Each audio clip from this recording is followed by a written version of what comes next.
यदि आपको मौत से डर लगता है तो आप यहाँ आ जाइए। दोस्तों, ये मणिकर्णिका घाट है वाराणसी की, जो कि उत्तर प्रदेश में गंगा नदी के किनारे स्थित है और यह भारत के सबसे पवित्र घाटों में से एक माना जाता है। और यह घाट हिंदू धर्म से अत्यधिक महत्व रखता है और इसे मुक्ति भूमि के नाम से भी जाना जाता है, क्योंकि यहाँ अंतिम संस्कार के बाद आत्मा को मोक्ष प्राप्ति का मार्ग माना जाता है। ऐसा माना जाता है कि यहाँ पर अंतिम संस्कार करने से आत्मा को पुनर्जन्म के चक्र से मुक्ति मिलती है। दोस्तों, ये मणिकर्णिका घाट है बनारस का। देखिए, इस घाट पे आए हैं, सब है हो रहा है कितना। इससे पता चलता है जीवन का महत्व क्या है, इसलिए भी दर्शन करने एक तरीके से मैं आ गया हूँ। यहाँ की विशेषता यह है कि यहाँ चिता की अग्नि कभी बुझती नहीं है और यह हमेशा जलती रहती है। विशेष धार्मिक अनुष्ठान यहाँ करवाई जाती है। यहाँ पिंडदान और अन्य संस्कार संपन्न किए जाते हैं, जो मृत आत्माओं के लिए बहुत शुभ माने जाते हैं। मणिकर्णिका घाट पर हमेशा अंतिम संस्कार की चहल पहल रहती है। यहाँ धार्मिक मंत्रोच्चार, धूप और अग्नि के मिश्रण वातावरण के बीच आध्यात्मिकता की गहरा अनुभव होता है। जब आप यहाँ पे आएंगे तो मणिकर्णिका घाट के अलावा और अन्य घाटें भी हैं, जैसे दशाश्वमेध घाट, काशी विश्वनाथ मंदिर और 80 घाट। मणिकर्णिका घाट की यात्रा करते समय आप इनकी धार्मिक और सांस्कृतिक महत्ता को गहराई से अनुभव कर सकते हैं। मान्यता है कि भगवान शिव और माता पार्वती के भ्रमण के दौरान माता पार्वती का मणि यानी गहना यहाँ गिर गई थी और इसलिए इसका नाम मणिकर्णिका पड़ा।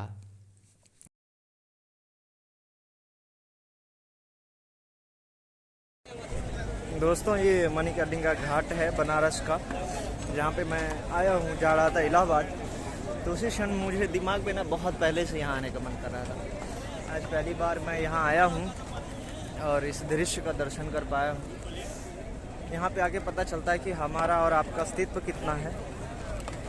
यही मेरे आने का यहाँ मेन उद्देश्य था, मोटिवेशन था कि अपने अस्तित्व को जानना है। यहाँ पे आया, देखा और इस वीडियो के माध्यम से आप सबको भी दिखा रहा हूँ। ये ऐसा घाट है जहाँ पे 2400 घंटा लाश जलते रहता है, हमेशा, कभी ख़त्म नहीं होता है।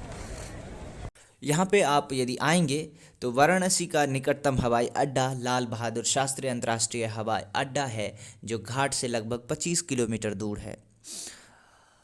और वाराणसी जंक्शन काशी स्टेशन से मणिकर्णिका घाट की दूरी लगभग 5 किलोमीटर है।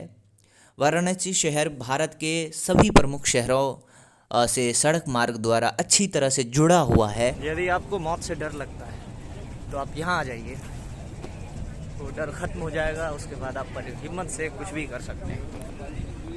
और स्थानीय ऑटो रिक्शा तथा या टैक्सी का उपयोग करके घाट तक पहुंचा जा सकता है। मणिकर्णिका घाट पर 2400 घंटे अंतिम संस्कार होते रहते हैं और यह जीवन और मृत्यु के चक्र का गहरा दर्शन प्रदान करता है। मणिकर्णिका घाट पर फोटोग्राफी की अनुमति नहीं है, क्योंकि यह धार्मिक स्थल है और यहाँ व्यक्तिगत संवेदनाओं का सम्मान करना ज़रूरी है। लेकिन फिर भी मैंने जब यहाँ पे आया तो मैंने देखा कि बहुत सारे लोग वीडियो रिकॉर्ड कर रहे थे, तो मेरी भी जिज्ञासा पहले से थी, लेकिन मैं ख़ुद को रोक करके रखा था। लेकिन जैसे मैं यहाँ देखा कि वीडियो रिकॉर्ड हो रहे हैं तो मैं भी उसमें ढल गया। घाट पर गाइड मिलने की संभावना रहती है। आप चाहें तो किसी गाइड की सहायता से इस स्थान का ऐतिहासिक और पौराणिक महत्व समझ सकते हैं। धार्मिक या सांस्कृतिक मान्यताओं का सम्मान करें और किसी तरह की असंवेदनशीलता न दिखाएं। इस घाट से जुड़ी अन्य जानकारियाँ, इसकी पौराणिकता, परंपराओं और आसपास के धार्मिक स्थलों पर केंद्रित है। जैसे शिव और पार्वती की कथा इससे जुड़ी हुई है। कहा जाता है कि माता पार्वती का एक कान का गहना मणि यहाँ गिर गया था, जिसे भगवान शिव ने खोजने का प्रयास किया। इस घटना के कारण इस घाट का नाम मणिकर्णिका पड़ा। दोस्तों, इस घाट की परंपरागत और सांस्कृतिक रूप से महत्वपूर्ण है और महत्वपूर्णता है।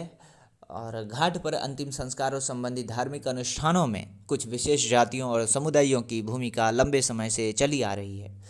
जैसे डोम जाति, अग्नि प्रज्वलन का काम इनको मिला जाता है। डोम समुदाय मणिकर्णिका घाट पर चिता जलाने के लिए अक्षय अग्नि प्रदान करता है।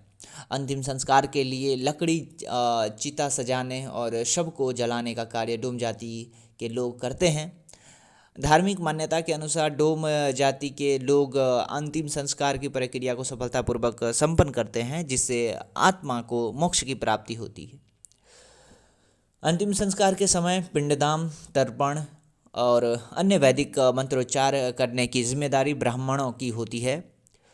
ब्राह्मण परिवार मृतक के परिजनों को अनुष्ठानों की विधियां समझाते हैं। दोस्तों, इस घाट का थोड़ा सा कहानी मैं बता देता हूँ। इस घाट का नाम मणिकर्णिका इसलिए भी पड़ा है क्योंकि जब शंकर भगवान और पार्वती भ्रमण कर रहे थे, घूम रहे थे, तो पार्वती माँ के कंगन गिर गए थे यहाँ पे। तो उस कारण से जब वो मणि गिरा, उसको मणि भी कहा जाता था, जब वो मणि गिरा तो उसको ना उसी के नाम से मणिकर्णिका पड़ा है। मेरे पीछे देख रहे हैं एक और शब्द रेडी है उसके लिए। कहते हैं कि यहाँ पे आप जलाएंगे तो डायरेक्ट मोक्ष मिलता है, यानी कि आपको फिर से पुनर्जन्म नहीं होगा उसके बाद। समझ रहे हैं ना? अभी शाम के 5:30 बजने वाला है, अभी तक मैं यहीं पे हूँ।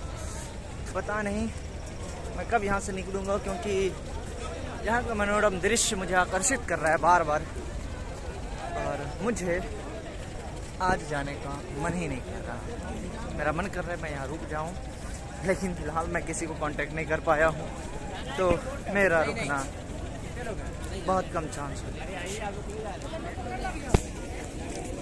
चिता जलाने के लिए लकड़ी की भारी मांग होती है। घाट पर लकड़ी की आपूर्ति का काम आमतौर पर ठेकेदार या विशेष व्यापारी समुदाय करते हैं। मुझे लगता है कि मैं आज गंगा नदी के किनारे शवों को लाने, ले जाने और परिजनों को घाट तक पहुंचाने में मल्लाह समुदाय की अहम भूमिका होती है। पर्यटकों और श्रद्धालुओं को घाट का दृश्य दिखाने में भी ये योगदान देते हैं। मणिकर्णिका घाट पर जाति व्यवस्था के बावजूद सभी समुदाय मिलकर अंतिम संस्कार की प्रक्रिया को संपन्न करते हैं और यहाँ कार्यरत सभी जातियाँ पारंपरिक रूप से इस व्यवस्था का हिस्सा हैं। दोस्तों, बात ऐसा है कि जब हम परंपरा की बात करते हैं, जातिगत परंपरा की बात करते हैं, तो हमेशा से डोम हो या अछूत हो, उसको निम्न स्तरीय अधिकार दिए गए हैं और जिसको एक समाज में, हमारे समाज में परंपरा के रूप में माना जाता है और वो भी विद्यमान है। लेकिन जो परंपराएं किसी के आर्थिक शोषण का एक शिकार बना दे, एक दिमाग को एक तरीके से जकड़ ले और वो कहे कि ये हमारी परंपरा है तो हम मानेंगे, तो इस तरीके के परंपरा को मेरे ख्याल से दूर करनी चाहिए, हटाना चाहिए। क्योंकि इंसान, कोई भी इंसान हो तो कोई भी व्यवसाय या कोई भी तरह के चीज़ कर सकता है। यदि ब्राह्मण मंत्र पढ़ सकते हैं तो निम्न जाति, शूद्र जाति या डोम क्यों नहीं पढ़ सकते? तो मेरे विचार से इतने तरह के परंपराएं हैं, नो डाउट, लेकिन इसमें सिर्फ लाश को जलाने, चिता सजाने, जो भी ये प्रक्रियाएं होते हैं अछूत माना जाता है और ये अछूत वाले कार्य अछूत जाति को दिया जाता है। कहीं ना कहीं ये परंपरा, ये दृष्टिगत होता है यहाँ पे, लेकिन ज़रूरी है इसको न्याय संगत बनाने का